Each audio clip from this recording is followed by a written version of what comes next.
하나님 말씀을 보겠습니다. 창세기 12장 10절로 12절 말씀을 보겠습니다. 구약 성경 14쪽 창세기 12장 10절로 20절 말씀을 창세기 12장 10절로 20절 말씀을 우리 허성찬 집사님께서 봉독해 주시겠습니다. 그 땅에 기근이 들었으므로 아브라함이 애굽에 거류하려고 그리로 내려갔으니 이는 그 땅에 기근이 심하였음이라. 그가 애굽에 가까이 이르렀을 때에 그의 아내 사라에게 말하되 내가 알기에 그대는 아리따운 여인이라. 애굽 사람이 그대를 볼 때에 이르기를 이는 그의 아내라 하여 나는 죽이고 그대는 살리리니 원하건대 그대는 나의 누이라 하라. 그러면 내가 그대로 말미암아 안전하고 내 목숨이 그대로 말미암아 보존되리라 하니라. 아브라함이 애굽에 이르렀을 때에 애굽 사람들이 그 여인이 심히 아리따움을 보았고 바로의 고관들도 그를 보고 바로 앞에서 칭찬하므로 그 여인을 바로의 궁으로 이끌어 들인지라. 이에 바로가 그로 말미암아 아브라함을 후대함으로 아브라함이 양과 소와 노비와 암수 나귀와 낙타를 얻었더라.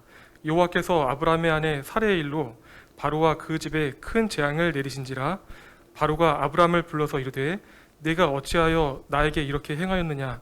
내가 어찌하여 그를 내 아내라고 내게 말하지 아니하였느냐? 내가 어찌 그를 누이라 하여 내가 그를 데려다가 아내를 삼게 하였느냐?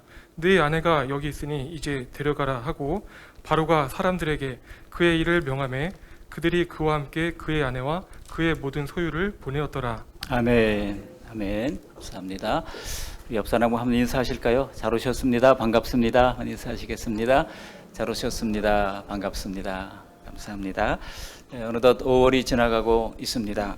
지나가고 있는 가정의 달 5월을 아쉬워하면서 아브라함의 가정에 대한 말씀으로 은혜를 나누고자 합니다. 먼저 우리에게 혈육의 가족을 허락해 주신 하나님께 감사드리고 또 믿음의 가족을 허락해 주신 하나님께 영광을 올려드립니다. 하나님은 우리를 부르실 때 혼자만 개개인적으로 부르신 것이 아니라 가족을 불러서 하나님의 사역에 동참시키는 것을 봅니다. 그런 점에서 우리 가족과 또 교회 공동체는 하나님의 자녀로서 서로 성장을 돕는 동반자입니다. 우리가 서로 동반자예요. 그런데 때로는 이 사랑과 격려를 통해서도 격려를 하시지만 때로는 상처와 아픔을 통해서도 하나님께서는 역시 개인의 성장 또 교회 공동체의 성장이라고 하는 목적을 이루게 하십니다. 모든 면이 밝기만 하면은요 너무 조명이 강하게 쬐어서 밝은 것만 계속 비치게 되면 사물의 형체가 잘 드러나지 않습니다. 어둠이 있을 때 오히려 명암이 생겨서 형체가 분명히 드러날 때가 있습니다. 믿음의 조상이라고 불렸던 이 아브라함의 가정도 들여다보면 명이 있으면 암이 있는 것입니다. 우리가 함께 지내는 다른 사람들의 마음을 우리가 속속들이 다 알 수는 없잖아요. 그러니까 하나님께서는 성경을 통해 여러 믿음의 사람들을 모델로 세워주시고 그들의 속사정을 사정없이 파헤쳐 보여주시는 것입니다. 그들의 모습이 바로 내 모습이고 그들의 모습이 내 부모의 모습이고 내 배우자의 모습이고 우리 자녀들의 모습입니다. 오늘 아브라함의 가정에 깊은 상처를 낸 위기를 통해서 우리의 가정에 대해서 함께 은혜를 받고자 합니다. 말씀을 통해서 우리의 믿음을 더 잘 들여다보시고 가족들을 불쌍히 여기며 서로 잘 이해해 주시고 그럼으로써 우리의 가정들이 더 따뜻한 사랑 안에 거하게 되시기를 주님의 이름으로 축복합니다. 아멘. 오늘 주시는 말씀을 세 가지 대지로 말씀을 나누고자 합니다. 첫 번째로 하나님의 연단이라고 하는 것입니다. 그리고 두 번째로는 아브라함의 패착, 두 가지 패착이 있었죠. 그리고 세 번째로는 그래도 하나님께서 개입하시는 이 하나님의 개입, 이것을 생각하면서 은혜를 나누고자 합니다. 첫 번째로 아브라함의 연단입니다.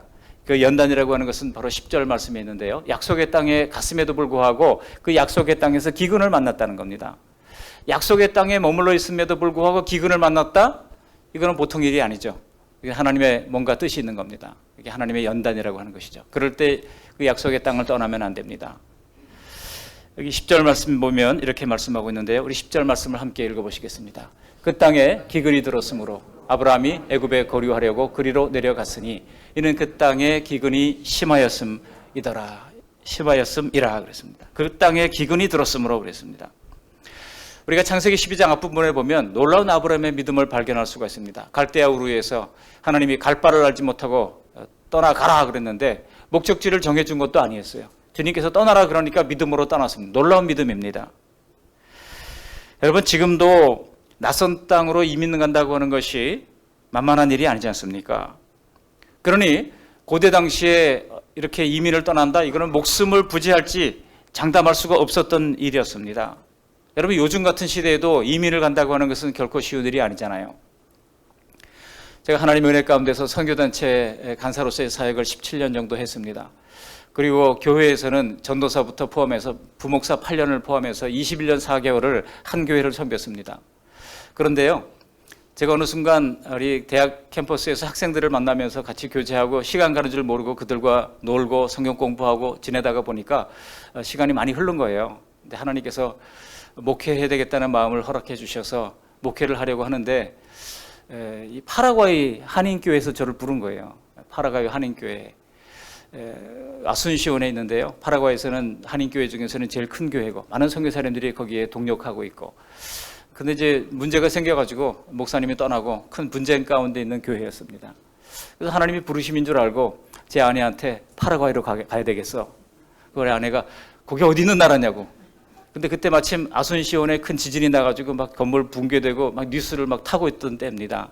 바로 여기라고 그러니까 소스라치게 놀라면서 당신 혼자 가라는 겁니다. 나는 여기 있을 테니 생활비만 보내주고 당신 혼자 가서 사역하라는 거예요. 이야, 깝깝하더라고요. 하나님의 뜻이 아닌 줄 알고 접었습니다. 하나님께서 우여곡절 끝에 이렇게 그 말씀 양문교회로 오게 됐습니다만, 여러분, 낯선 곳에 가서 정착한다고 하는 것은 결코 쉬운 일이 아니죠. 아브라함은요, 이민의 현실을 분명히 알았습니다. 그러나 반드시 복을 주신다고 하는 하나님의 약속을 그는 분명히 더 믿었던 것이죠. 환경을 더 믿느냐 아니면 하나님의 약속을 더 믿느냐. 분명히 아브라함은 놀라운 믿음을 가진 사람이었습니다. 눈에 보이는 현실보다 하나님의 약속이 더 믿어진다고 하는 것은 정말 하나님도 인정하신 대단한 믿음입니다. 그래서 아브라함을 우리가 뭐라고 불러요? 믿음의 조상이라고 그러잖아요. 믿음의 조상. 그런데 우리들도 실은 그처럼 보이지 않는 복된 구원을 믿는 하나님의 사람들 아닙니까? 이것도 역시 놀라운 일입니다. 아브라함은 이렇게 하나님을 믿고 하란으로부터 500km 떨어져 있는 이 가나안 땅으로 이주를 해 온 것입니다. 그런데 약속의 땅이 분명히 들어왔어요.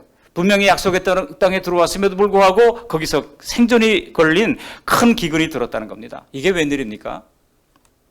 복을 주시겠다고 하는 약속의 땅에 왔더니 난생 처음 기근을 만난 겁니다. 그것도 그냥 기근이 아니에요. 심한 기근입니다. 기근이 심하였더라. 10절 하반절에 보면 그렇게 말씀하고 있죠. 아브라함이 살던 갈대아 우르는요, 큰 강 사이에, 두 강 사이에 있었습니다. 우리가 잘 아는 이제 중동의 메소포타미아 문명이 일어났던 곳입니다. 큰 강 주변에는 가뭄이 좀 들었다 할지라도 농사를 망칠 일은 없습니다. 왜냐하면 큰 강이 있으니까 그 물줄기를 이제 관계를 해가지고 얼마든지 농사를 지을 수가 있습니다. 그런데 이상하게도 하나님이 약속하신 약속의 땅 가나안 땅은 그렇지가 않았다는 겁니다. 여러분, 가나안 땅의 특징이 뭡니까? 수많은 라마들이 있다는 거예요. 언덕들이 많아요. 라마가 언덕인데요. 수많은 언덕, 또 산도 라마라고, 우리가 이제 구약 성경에 히브리어로 라마라고 하는 말이 많이 나오는데, 이스라엘 이 지도를 펼쳐놓고 보면은요, 지명 자체에 라마가 들어간 지명이 30개가 넘습니다. 수많은 라마들이 있어요. 그 산과 골짜기로 된, 예루살렘이 해발 800m 고도니까요, 해피 700 평창보다 100m나 더 높은 곳에 고원에 있는 도시가 예루살렘입니다. 그리고 거기서 해변으로 내려가면 사해를 만나게 되는데, 사해는 지표면보다, 이 해수면보다 마이너스 400m까지 내려가야 이 사해를 만나게 됩니다. 그러니까 그런 산과 골짜기가 계속 있는 건조한 땅, 이것이 바로 가나안 땅이에요. 약속의 땅이 뭐 이렇습니까? 더구나 그 약속의 땅에서 이제 물이 없으니까 가뭄이 들기가 쉽다고 하는 것입니다.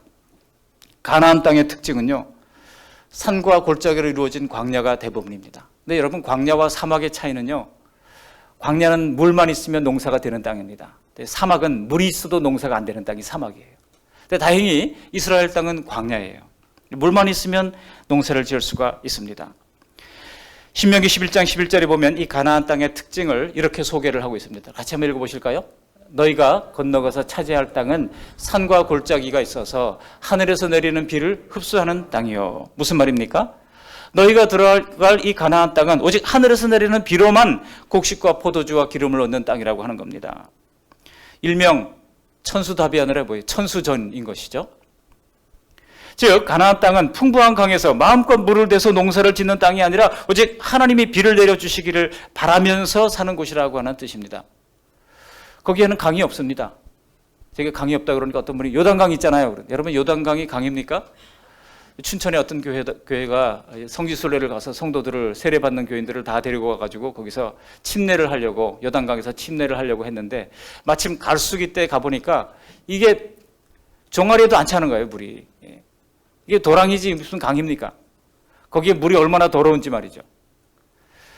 지금의 요단강은요, 그분들이 와서 아마 춘천의 소양강 보면 깜짝 놀랄 겁니다. 이게 바다지 그런 생각을 할 거예요. 이스라엘 백성들은요, 요단강이라고 하는 강을 가지고 있지만 요단강은 그저 갈릴리 호수에서 사해로 흘러내려가는 작은 강의 작은 내천에 불과한 것입니다.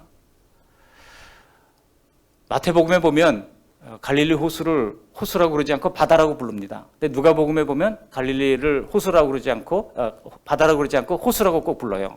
왜 그렇습니까? 마태는요 평생 그 팔레스틴 지역을 떠난 적이 없거든요. 그러다 보니까 갈릴리도 굉장히 넓어 보이니까 바다라고 불렀던 것이고, 그러나 온 세계를 두루 다녔던 누가가 볼 때는 이거는 작은 호수에 불과하니까 누가복음에서는 갈릴리를 호수라고 기록을 해놓은 거예요. 아마 누가도 이 소양호 같은 것을 보면 깜짝 놀랄 겁니다. 야, 이런 데가 있구나 하고 놀랄 겁니다. 그러니까 이렇게 쫄쫄 흘러가는 이런 요단강, 그 강으로는 제대로 된 관계를 할 수가 없는 상황입니다. 무슨 뜻입니까? 오직 하나님이 비를 내려주시기를 바라며 사는 곳이 바로 가나안 땅이라고 하는 것입니다. 하나님께서 오늘 우리의 생명에 연장을 시켜야 우리가 살아가는 땅, 바로 그 땅이 가나안 땅이라고 하는 것입니다. 우리는 신앙적으로 볼 때 우리는 믿음으로 약속의 땅을 살아가고 있는 사람들입니다. 믿음의 길로 들어선 이상 이 약속의 땅에 살고 계시다면 내가 아무리 혼자 계획을 하고 노력한다 할지라도 때로는 내 뜻대로 안 될 때가 있습니다. 왜 그렇습니까? 하나님이 비를 내려주셔야 농사도 되고 소출이 생기는 땅이잖아요. 그러니까 하나님께서 은혜를 베풀어 주셔야 우리가 살아갈 수 있는 환경이 조성되는 것이 신앙생활이라고 하는 것입니다. 그러나 약속의 땅을 살아갈 때는 좀 계획이 안 서고 좀 계산이 안 돼도 하나님만 바라보면 사라집니다. 하나님만 바라보면 사라집니다. 우리 옆 사람에게 한번 얘기해 보실까요? 하나님만 바라보면 사라집니다. 시작. 하나님만 바라보면 사라집니다. 하나님만 바라보면 사라집니다. 물론 하나님을 바라며 열심히 살아가는데도 손에 아무것도 쥐어지지 않을 때도 있습니다. 그러나 하나님이 허락하시는 기근에서는 뭔가 뜻이 있기 때문에 결코 굶어 죽는 일은 없습니다. 엘리야에게 그러하셨듯이 까마귀를 통해서라도 하루의 떡을 날라다 주시고 결국은 모든 필요를 풍족하게 채워주심을 다들 경험하면서 여기까지 오지 않았습니까? 왜냐하면 죄의 본성을 가진 인간에게 천국 같은 환경은요, 이건 복이 아닙니다. 도리어 가장 무서운 재앙이기 때문입니다. 그러므로 하나님은 기근과 풍요를 하나님 손에서 조정해 가시면서 우리의 믿음을 연단하시는 것입니다. 하나님이 약속하신 땅에 기근이 있었다고 하는 것은 하나님의 놀라운 연단의 모습이라고 할 수가 있는 것입니다. 그러므로 우리가 살아가는 토대가 약속의 땅이 분명하다고 하면 그때 만나는 기근은 하나님의 연단의 기근이라고 하는 사실을 우리는 믿어야 하는 것입니다. 우리가 여전히 하나님의 손안에 보호받고 있다고 하는 사실을 신뢰하시면서 그럴 때 어떻게 돌파할 수 있습니까? 기도로 돌파할 수 있습니다. 하나님, 제가 주님의 약속의 땅에 왔는데 이 어려움을 당하고 있습니다. 그러니 주님께 호소합니다. 부르짖습니다. 주님께서 이 모든 어려움들을 이겨나갈 수 있도록 은혜를 베풀어 주시옵소서. 기도하면서 연단의 과정을 통과해야 하는 것입니다. 그런데 오늘 우리가 살펴볼 아브라함은요, 이 연단의 기근 앞에서 두 가지 패착을 둡니다. 두 번째 대지로 넘어가는데요. 그가 두었던 패착들은 무엇일까요? 첫 번째로 그가 두었던 패착은 성급한 이주를 했다는 것입니다. 성급한 이주의 결과는 더 심한 기근으로 갔다는 것입니다. 우리 9절 말씀 같이 한번 읽어보시겠습니다. 9절. 점점 남방으로 옮겨갔더라. 그 남방을 영어 성경에 보면 네게브라고 되어 있어요. 네게브는 사막입니다. 이거는 광야도 아니에요. 물이 있어도 농사도 안 되는 땅이 바로 이 가나안 땅 남부 지역에 애굽으로 가는 중도에 있는 길이죠. 거기는 농사가 전혀 안 되는 땅입니다. 오늘날 이스라엘의 가자지구, 그죠? 그 지역이죠. 그러니까 거기 농사도 안 되고 모든 농산품을 다 외부에서 가져 들여와만이 살 수 있는 그런 메마른 땅입니다. 보십시오. 약속의 땅에서 아브라함은 기근을 버티지 못해가지고 이제 애굽을 바라면서 점점 남방으로 내려갔다는 하는 겁니다. 그렇다면 여러분, 이러한 아브라함의 선택을 우리는 어떻게 평가해야 될까요? 잘한 것입니까? 아니면 잘 못한 것일까요? 성경은 이 아브라함이 이렇게 남방으로 내려간 것을 잘했다 잘못했다 평가를 해주지 않고 있습니다. 단지 아직 아브라함의 믿음은 아직 하나님의 사랑이 무엇인지, 하나님의 완전한 계획이 무엇인지 제대로 알지 못하는 단계라고 하는 것입니다. 나중에 아브라함이 믿음의 절정에 있을 때는요, 하나님이 내 아들 이삭을 바쳐라 그럴 때 서슴없이 바쳤습니다. 하나님이 뭔가 계획이 있겠지, 하나님이 뭔가 뜻이 있겠지. 말도 안 되는 것 같은 하나님의 명령에 순종하려고 했던 그 아브라함에게 하나님께서는 이삭 대신 번제했을 양을 보여주시잖아요. 아마도 그 시험은 아브라함에게 하나님의 그 깊은 사랑과 대속의 계획을 털어놓으시기 위한 하나님의 이제 계시였던 것입니다. 실제로 이런 아브라함에게 하나님은 하나님의 하나님의 친구라고 하는 칭호를 허락해 주십니다. 이사야 41장 8절에 보시면 나의 벗 아브라함아라고 말씀하고 있습니다. 하나님도 이 비밀을 누군가에게 전심으로 순종하는 사람 한 사람에게는 하나님의 메시아를 통한 이 구속의 사역, 이 사역을 털어놓고 싶었던 겁니다. 여러분, 기독교는요, 계시 종교입니다. 계시 종교가 뭡니까? 하나님의 계획을 들려주고 싶어서 안달이 난 거예요. 반면에 불교 같은 종교는 추구 종교라고 합니다. 신이 모든 비밀을 꽁꽁 끌어안고 있어가지고 잘 보여주지를 않아요. 그러니까 사람이 열심히 찾아가는 겁니다. 이것을 추구 종교라고 합니다. 그래서 돌을 닦고, 그래서 금강경을 암송을 하고 하면서 매일매일 그렇게 이 부처의 뜻이 뭔지를 알아가려고 하는 거예요. 대표적인 추구 종교예요. 근데 기독교는 우리 하나님은 하나님의 뜻을, 비밀을 알려주기를 원하십니다. 하나님의 택한 백성들에게 자꾸 릴리스하기를 원하십니다. 그냥 들키고 싶어 하십니다. 하나님께서는 아브라함에게 앞으로 장차 메시아를 통해서 이루실 놀라운 이 구원의 계획을 알려주시기 위하여 그 아브라함의 독생자 이삭을 바치라고 했던 것입니다. 훗날 아브라함은 결국 하나님을 그만큼 이해할 만한 믿음이 됩니다. 그러나 아직은 아니에요. 아직은 아닙니다. 여러분, 우리도 그렇잖아요. 나를 구원하기 위한 예수님의 십자가의 사랑을 알기 전까지는 나에게 하나님은 나를 위해 희생하시는 그런 하나님이 아니라 그저 전능하신 하나님, 높으신 곳에 가신 위험에 찬 하나님, 두려운 하나님일 뿐입니다.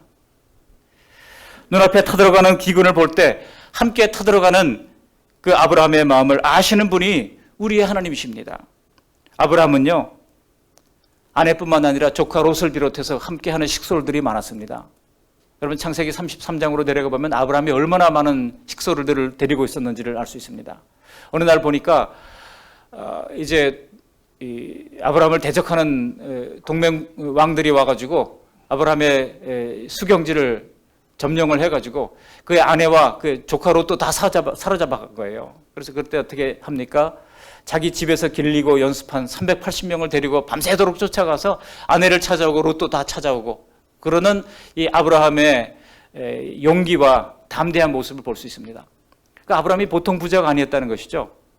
여러분, 집에 혹시 380명 이렇게 먹이고 재우고 하시는 분 있으세요? 우리 가운데 그런 분 있으십니까? 놀라운 아브라함입니다. 근데 그렇게 많은 식솔들을 데리고 다니는 아브라함이 곡식이 떨어져 갈 때 그 마음이 타들어갈 수밖에 없는 겁니다. 이러다 우리 다 통째로 굶어 죽는 거 아니야? 아직까지 그 마음을 들여다보시는 하나님을 모르는 아브라함은 당장 식량이 있는 다른 땅으로 이주하고자 결정을 내린 것입니다. 직장을 잃고 먹을 것이 떨어지면 어쩌면 우리도 그런 선택을 할 수밖에 없을지도 모릅니다. 하나님의 응답과 약속을 막연히 기다리기보다는 눈앞에 해결책이 있다면 이것을 선택할 수밖에 없지 않겠습니까? 다만 성경은 이런 상황이 벌어진 이유가 무엇인지 실마리를 던져줍니다. 처음에 아브라함이 어디 있었습니까? 6절을 보시면 그가 가나안 땅의 중심부에 있었습니다. 8절 이하를 보시면 또 그가 세겜과 베델 동편을 지나서 장막을 쳤다고 말하고 있고, 그리고 그곳에서 여호와를 위하여 단을 쌓고 여호와의 이름을 불렀다고 말씀하고 있습니다. 처음에는 가나안 땅의 중심부에서 머물러 있었다는 겁니다. 근데 그 중심부에 누가 있습니까? 거기에는요, 이방 세력들이 있습니다.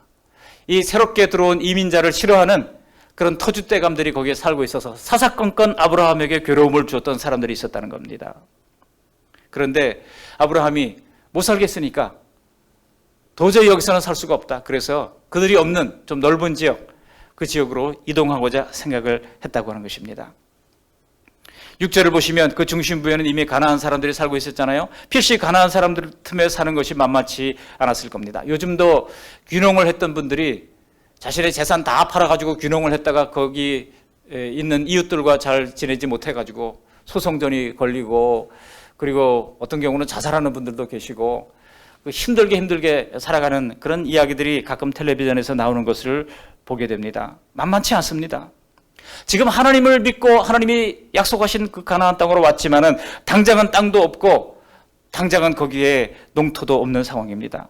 그렇게 세월이 흐르면서 하나님에 대한 믿음과 기대감은 점점 사그라들기만 합니다. 나이는 점점 들어가는데 이제 너로 말미암아 천하 만민이 복을 얻게 될 것이다, 너로 말미암아 많은 민족을 이루게 할 것이다 그랬는데 아직 자식 하나 없는 상황입니다.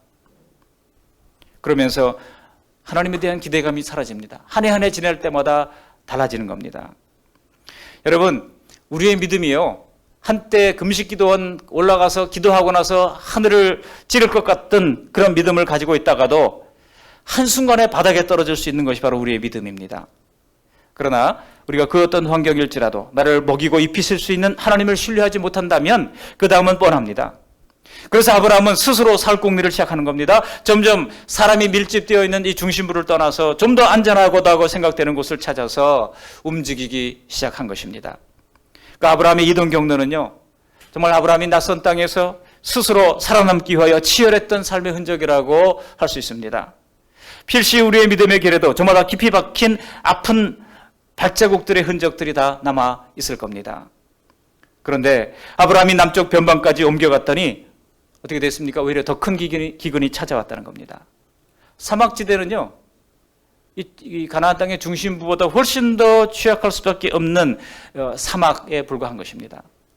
그런데 이것은 아브라함 가정의 위기에 대해서 성경에 주시는 하나의 단서라고 할 수 있습니다. 경제적 기근 이전에 영적 기근이 있었다는 것입니다. 어떻게 알 수 있습니까? 우리 9절 말씀을 함께 읽어보시겠습니다. 9절, 점점 남방으로 옮겨갔더라. 여러분, 이 말씀을 읽으면서 좀 이상한 점 하나 없으세요? 이상한 거 하나 발견하지 못하셨습니까? 이렇게 남방으로 이주하는 과정에 아브라함은요, 그 어떤 하나님의 음성도 들을 수가 없었습니다. 그리고 하나님께 물어보는 간절한 기도도 없었습니다. 하나님, 남방으로 가야겠는데 가야 될까요? 말아야 될까요? 물었다는 기록이 없습니다. 하나님이 그리로 가라고 명령하신 적도 없습니다. 그냥 자기가 판단해서 어떻게 하면 이 기근을 좀 이겨볼 수 있을까 하고 자기가 판단해서 남쪽으로 가야 되겠다 생각을 하면서 네겝으로 갔다는 겁니다. 그랬더니 어떻게 됐습니까? 더 심한 기근이 그에게 찾아왔다고 하는 것입니다. 여러분, 우리는 어떤 상황 속에서도 우리의 삶의 중심부에 있는 믿음에서 멀어지면 안 됩니다. 그 믿음의 중심부에서 점점 멀어지면 우리의 영적 기근이 올 뿐만 아니라 또 경제적 기근까지 찾아오게 된다고 하는 것입니다. 여러분, 사람들이 믿음의 중심부에서 점점 멀어지는 이유는 다양합니다. 지금처럼 코로나 상황도 예배로부터 멀어지고 그로 인해서 점점 믿음이 약해지는 이유가 될 수 있습니다. 혹은 가정 문제나 혹은 직장 문제나 혹은 진학 문제나 혹은 질병 문제나 혹은 여러 가지 요인으로 말미암아 교회가 멀어지고 믿음이 멀어질 수 있습니다. 그러나 믿음이 내 마음과 행위의 중심에 굳게 자리 잡지 못하면 당연히 생활의 위기로 접어들 수밖에 없다는 것입니다. 더 큰 기근으로 나아갈 수밖에 없다는 것입니다. 여러분, 아브라함이 고향을 떠나는 이 위대한 믿음 한 번으로, 이 위대한 결단 한 번으로 그의 믿음이 완성되는 것이 아닙니다. 믿음은요, 하나님과 나 사이의 긴 여정 가운데 완성되는 것입니다. 한순간에 되는 건 일은 없습니다. 믿음은 한순간에 어떤 말씀을 통해서 은혜 받음으로써 되는 것이 아닙니다. 날마다 하나님과 인격적 관계 속에서 날마다 빚어지는 것입니다. 아브라함의 첫 번째 배착은 이렇게 남방으로 내려가는 일, 의논 없이, 하나님께 기도함 없이 남방으로 자기 생각으로 이주를 했다는 데 있었습니다. 두 번째 패착이 나옵니다. 첫 번째 패착은 두 번째 패착으로 이어지게 되는데요. 그래서 바로 온유의 행세라고 하는 것입니다. 영적 기근은 저 경제적 기근을 거쳐서 이제 관계의 기근으로까지 가게 됩니다. 애굽으로 상징되는 세상이 원래 그런 것이죠. 아브라함은 약속의 땅을 떠나 약속도 없이 믿음도 없이 애굽으로 내려갔습니다. 갈대아 우르가 메소포타미아 지역의 중심지였다고 하면 애굽은요, 이 나일강을 중심으로 한 애굽 이집트 문명의 중심지입니다. 어쩌면 도시 문명에 익숙했던 아브라함이 힘든 농사일, 목축일 이거 하기 싫어가지고 도시 문명을 다시 한번 선택했을 수도 있습니다. 그런데 여러분, 애굽에 가까울수록 아브라함에게는 두려움이 찾아옵니다. 왜 그랬을까요? 소문을 들어보니, 여러분, 아브라함이 혼자만 다니는 게 아닌데 소문을 들어보니 그 애굽 왕이요, 어떤 이민자가 이쁜 아내를 데리고 있으면 그 남편 죽이고 아내를 뺏는 그런 일이 빈번했다는 소식을 듣게 된 겁니다. 그러니 아브라함으로서는 죽을 맛이죠. 더구나 아브라함의 아내 사라가 지금 너무 이쁜 겁니다. 여러분, 오늘날 이런 게 고민이 된다는 게 참 신기한 일이겠습니다만, 당시처럼 고대 사회에서라면요, 낯선 이주민에게 제대로 된 인격적 대우를 해줄 왕이 어디 있겠습니까? 남편은 죽이고 아내와 재산은 다 뺏는 것이죠. 그런데 이건 처음 가나안 땅에 들어갈 때도 마찬가지였습니다. 여러분, 그때라고 이 사라가 이쁘지 않았겠습니까? 중요한 것은 하나님이 약속이 있는 땅으로 갈 때는 아브라함에게 이런 죽음에 대한 공포와 두려움이 없었습니다. 그러나 아무런 약속이 없는 애굽으로 갈 때는 상황이 완전히 달라집니다. 살기 위해서 애굽으로 가는 중인데 그 마음에는 점점 죽음에 대한 공포와 불안감이 밀려 들어오는 겁니다. 그러나 아무리 어려운 환경에 처한다 할지라도 우리의 믿음이 굳건하고 기도로 하나님과 날마다 동행할 때는 어디를 가든지 절대로 기죽지 않고 절대로 용기를 잃지 않을 수 있습니다. 믿습니까? 이런 찬송가 440장에 이런 가사가 있잖아요. 어디든지 예수 나를 이끌면 어디든지 예수와 함께 가겠네. 그 후렴에 보시면 어디를 가든지 겁낼 것 없네. 어디든지 예수와 함께 가려네. 그렇습니다. 어디를 가든지 겁낼 것 없네. 하나님께 대한 믿음, 성령의 충만함, 그리고 예수님의 생생한 말씀을 우리가 지켜나갈 때 환경과 상관없이 우리는 더 강한 그리스도인의 모습으로 살아갈 수가 있는 것입니다. 그러나 그런 믿음이 없을 때라고 하면 모든 것이 갖춰지고 모든 것이 다 풍족하게 채워진다 할지라도 불안해지고 약해지는 것입니다. 혹시 지금 나의 마음 상태가 불안하고 두려운 상태에 있다면 혹시 우리가 믿음의 중심에서 멀어졌기 때문은 아닌지 돌아볼 필요가 있습니다. 혹시 만약 하나님께 기도해도 여전히 불안하다고 하면 그럴 때 어떻게 되겠습니까? 더욱 쉬지 말고 하나님께 기도로 나아가고 하나님을 붙들어야 하는 것입니다. 몸이 아프십니까? 그래도 더 기도해야 됩니다. 여러분, 곤고합니까? 그래도 더 기도해야 되는 것입니다. 힘들다고 나 힘들어 하면서 움츠리고 있으면 더 힘들잖아요. 안 그렇던가요? 오히려 어려울 때도 깨어 기도한다면 하나님은 우리에게 거뜬히 이겨낼 자신감과 건강과 지혜를 허락해 주실 것입니다. 왜냐하면 하나님을 가지면 다 가진 것이기 때문입니다. 우리 같이 한번 따라해 보실까요? 하나님을 가지면 다 가진 것입니다. 시작. 하나님을 가지면 다 가진 것입니다. 그렇기 때문에 여러분, 어렵다고 나 힘들어하고 움츠리고 있지 마시고 그럴 때도 깨어 일어나 기도하시는 우리 모두가 되시기를 바랍니다. 만일 평소와 별다른 것이 없는 환경인데도 계속 우울감과 염려와 불쾌감에 시달린다고 하면은요, 거기에는 마귀의 개입도 있는 것입니다. 여러분, 그럴 경우도 우리가 어떻게 될까요? 하나님께 기도로 믿음과 힘을 구하면 항상 해결되는 것을 경험하게 됩니다. 우리 예수님도 직접 말씀하셨잖아요. 마가복음 9장 29절에 보면 이르시되 기도 외에 다른 것으로는 이런 종류가 나갈 수 없느니라 하시니라 그랬어요. 이런 종류가 뭡니까? 바로 귀신들입니다.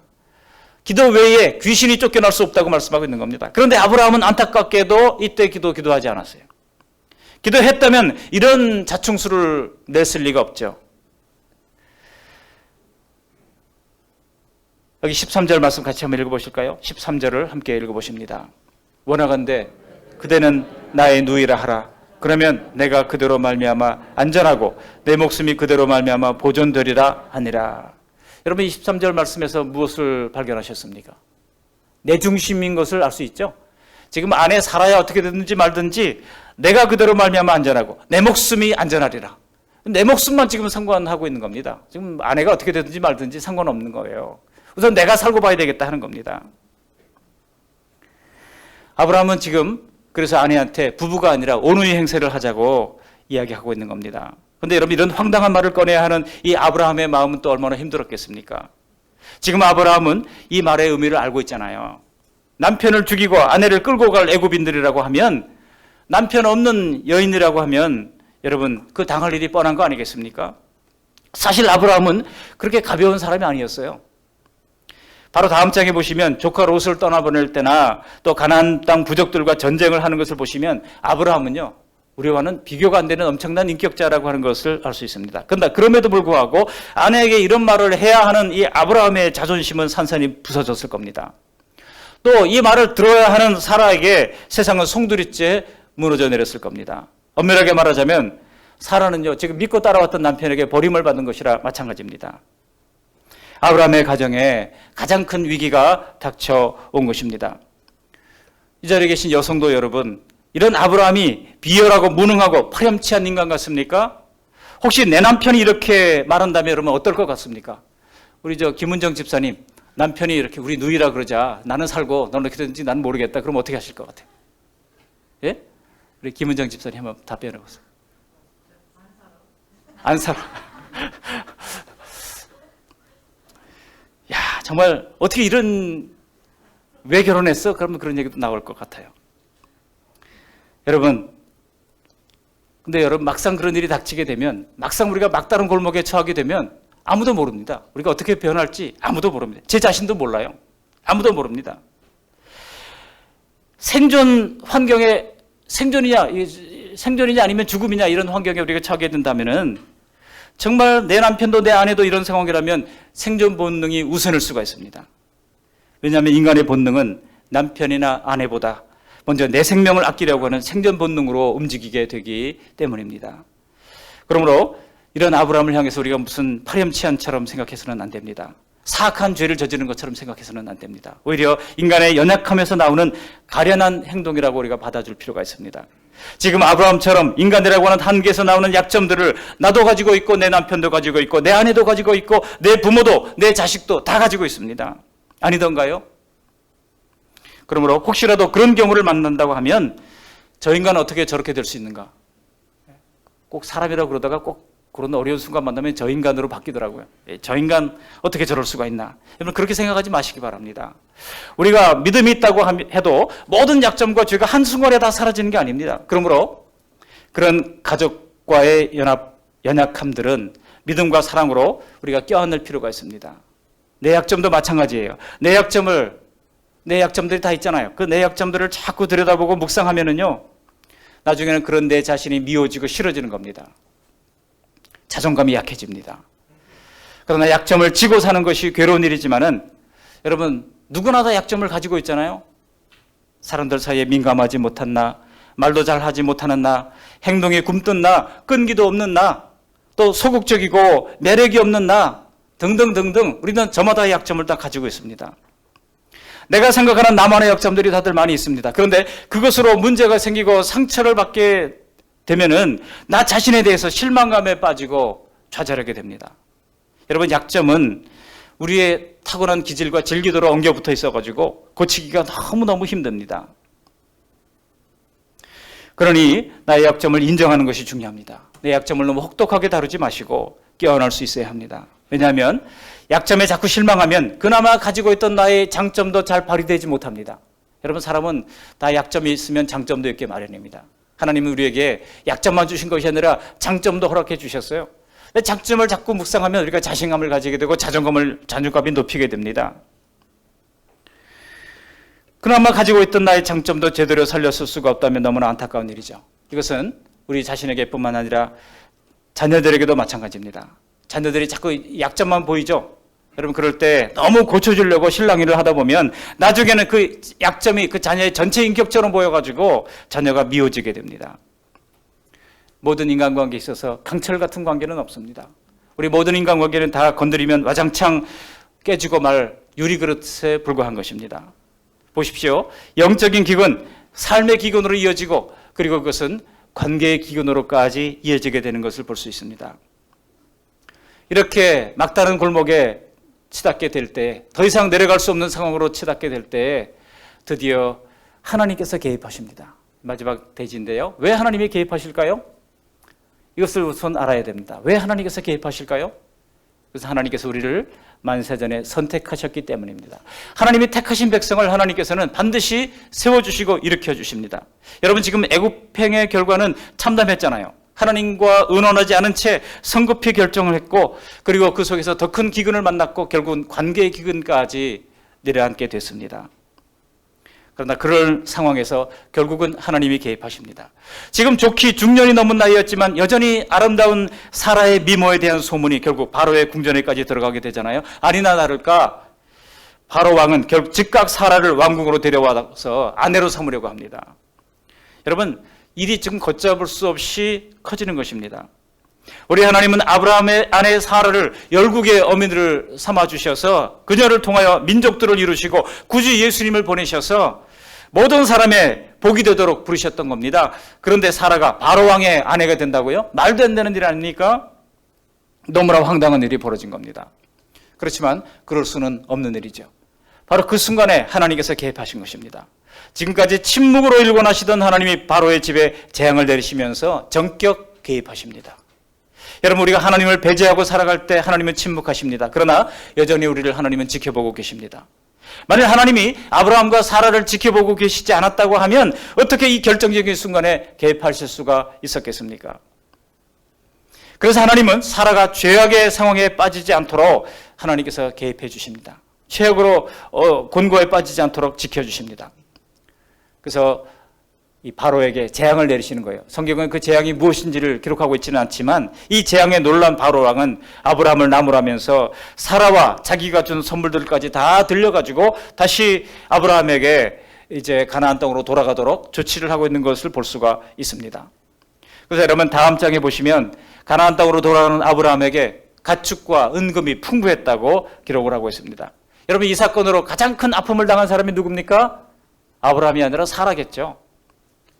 그 가장 큰 아픔을 당한 사라에게 하나님께서는 상처만 안고 빈손으로 돌아가게 하지는 않으셨습니다. 가족에게 받은 상처를 하나님께서는 물질로 그리고 명예로 보상해 주시는 것입니다. 요셉이 형제들에게 미움을 받았지만은 요셉은 그 형제들을 다 거둘 수 있을 만한 큰 물질을 하나님께서 공급해 주시잖아요. 나중에 16장에 보시면 이 사라의 상처가 얼마나 깊었는지가 나타나게 되는데, 사라가 애굽에서 얻은 여종 하가를 남편에게 주어서 이스마엘을 낳게 합니다. 이게 웬 상황입니까? 생각할 수 있지만 사라가 하나님의 계획을 서둘러 앞당기려고 했던 것은 아닙니다. 하나님은 사라의 몸을 통해서 그의 후손이 날 것을 계획하셨지, 이 하가를 통해서 하나님께서 그 일을 하려고 하셨던 것은 아니기 때문입니다. 단지 사라가 이런 선택을 한 것은 왜 그럴까요?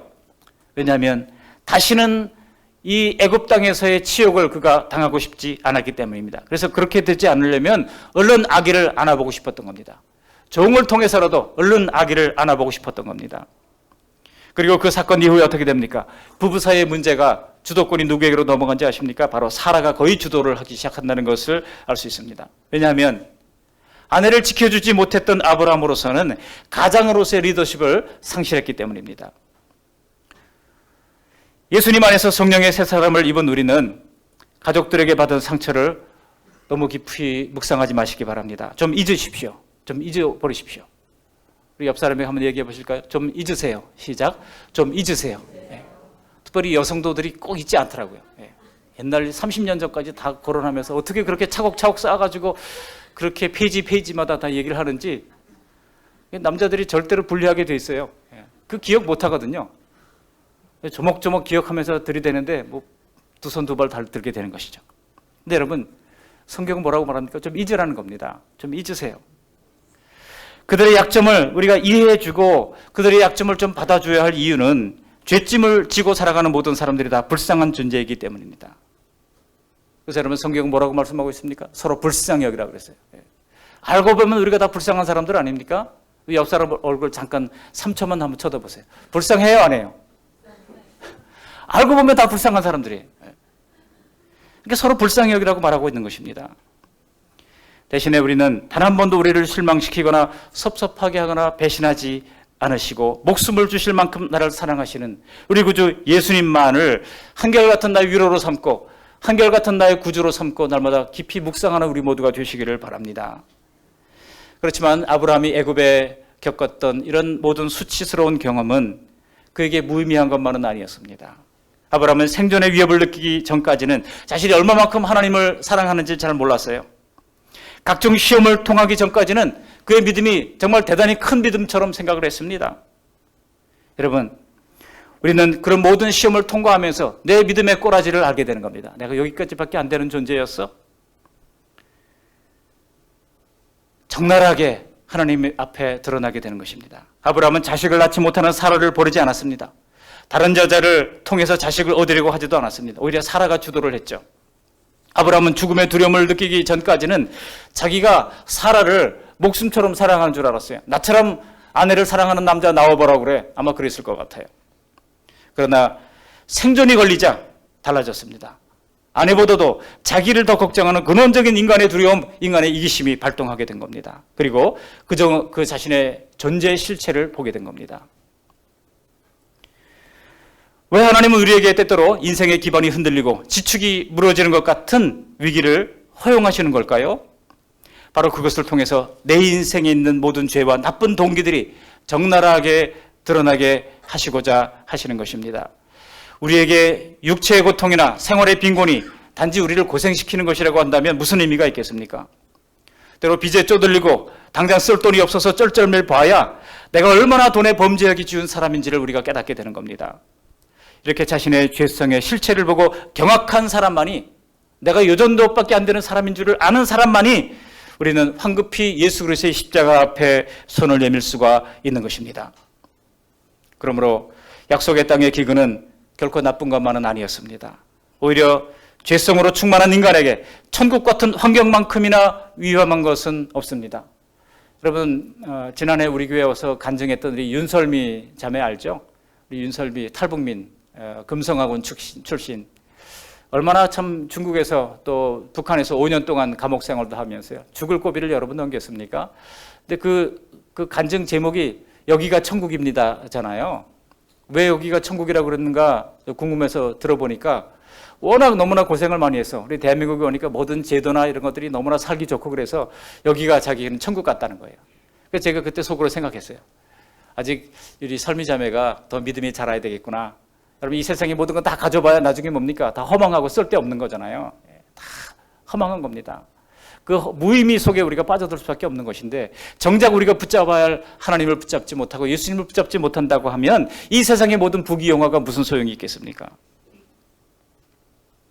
슬피 울며 이를 갈미 있을 뿐이라 그랬던 것처럼 정말 지옥의 한 구석에서 슬피 울 수밖에 없는 상황 아니겠습니까? 더 중요한 것은 약속의 땅의 기근을 통해 우리는 우리 자신의 실체를 보고 더 하나님을 굳게 붙잡아야 한다는 것입니다.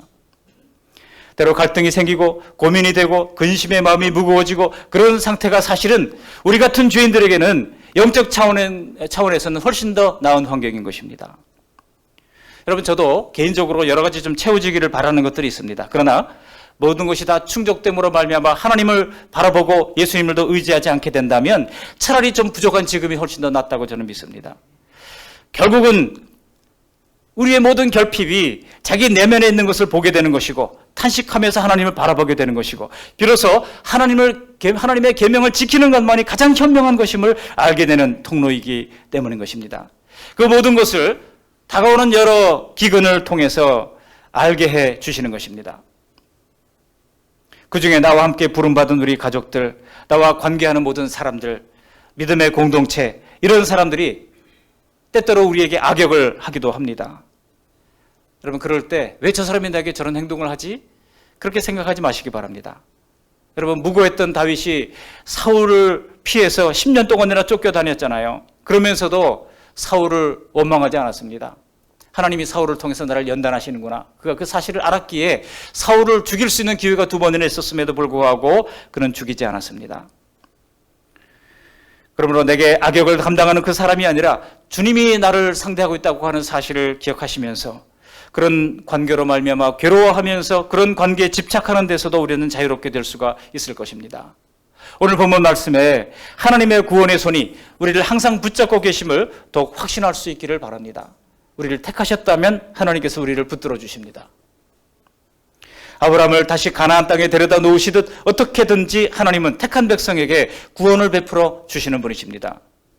우리가 잘 버티지 못한다 할지라도 하나님은 우리를 결코 버리지는 않으십니다.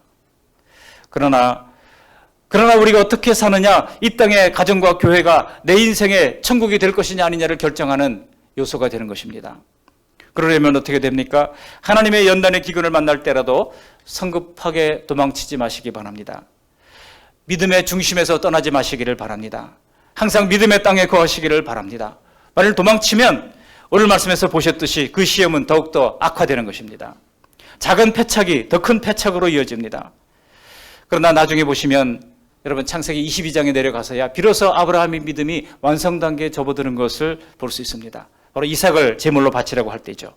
그때 뭐 자기의 죽음 정도가 아니라 자기 생명 같은 자식의 죽음일지라도 하나님은 어떤 계획이 있겠지. 그 굳건한 믿음으로 자식을 끌고 지금 제물로 바치고자 모리아 산으로 데리고 가는 겁니다. 사랑하는 성도 여러분, 만일 믿음의 땅에 기근을 주신다면 필시 거기에 다 이유가 있다는 사실을 믿음으로 받아들이시기를 바랍니다. 그리고 거기서 우리를 성실하게 인도해 주시는 하나님을 경험적으로 배우며 우리의 믿음이 더욱더 성장할 수 있기를 바랍니다. 시편 34편 8절에 그랬잖아요. 여호와 하나님을 맛보아 알지어다 그랬어요. 하나님을 경험적으로 알아가는 역사가 있어야 하는 것입니다. 가정의 달 5월을 보내면서 우리의 가족들이 서로의 약점을 더 잘 이해하고 그것마저도 껴안아 줄 수 있다면 하나님이 기쁘시게 우리의 가정에 복 내려 주시리라 믿습니다. 이런 복된 가정 다 되시기를 주님의 이름으로 축복합니다. 아멘. 고맙고 감사하신 하나님 아버지, 만세전에 우리를 하나님의 자녀로 불러주신 은혜를 감사합니다. 때때로 약속의 땅을 살아가면서도 하나님이 주시는 연단을 만날 때 끝까지 포기하지 말고 약속의 땅에 머물게 하시며 기도로 모든 시험을 통과하게 하여 주시옵소서. 혹시라도 인간의 연약함으로 실수하는 경우가 있다 할지라도 서로 불쌍히 여기며 넉넉함으로 가족의 약점들을 안아줄 수 있도록 도와주시고 마침내 하나님이 개입하시는 은총을 통하여 회복을 체험하는 가정들 다 되도록 복 내려 주시옵소서. 예수님의 이름으로 감사하며 기도합니다. 아멘.